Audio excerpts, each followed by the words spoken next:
मुझे खुद नहीं पता था कि आज की शाम इतनी यादगार होने वाली है। उमानंदा टेम्पल से दर्शन करके शाम को मैं वापस गोतुल हॉस्टल पहुंच गया, लेकिन हॉस्टल पहुंचते ही देखा लड़कियों का एक ग्रुप कुछ डेकोरेट करने में लगा हुआ था। मुझे लगा शायद हॉस्टल में कोई इवेंट होने वाला है, लेकिन फिर पता चला कि वहाँ आई एक आंटी के बेटे का जन्मदिन था। केक कटा और सबने उस नन्हे से बर्थडे बॉय को विश किया, लेकिन असली सीन तो केक के बाद शुरू हुआ। अचानक सब लोग आशा मेसी डांस करने लगे।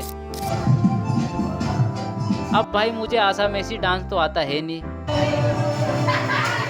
लेकिन पता नहीं क्यों मेरा भी मन कर गया डांस करने का। सच बोलूं तो मैं डांस का नौटंकी ज्यादा कर रहा था। इससे मिलो, ये है पाखी और इसे बहुत अच्छा डांस आता है। लेकिन मजा इसलिए आ रहा था क्योंकि ये सिर्फ डांस नहीं था, ये उन लोगों के साथ बिना किसी प्लानिंग के बने हुए वो मूवमेंट्स थे जो बाद में याद आते हैं तो ऑटोमेटिकली स्माइल आ जाती है। ये है रिक्की। रिक्की बहुत अच्छा सिंगिंग करता है, लेकिन रिक्की की स्टोरी और उसकी सिंगिंग के बारे में मैं आपको नेक्स्ट वीडियो में बताऊंगा। और आज का दिन बस इसी तरह के कुछ प्यारे मूवमेंट्स के साथ खत्म हुआ। कल फिर मिलते हैं एक और नई कहानी के साथ।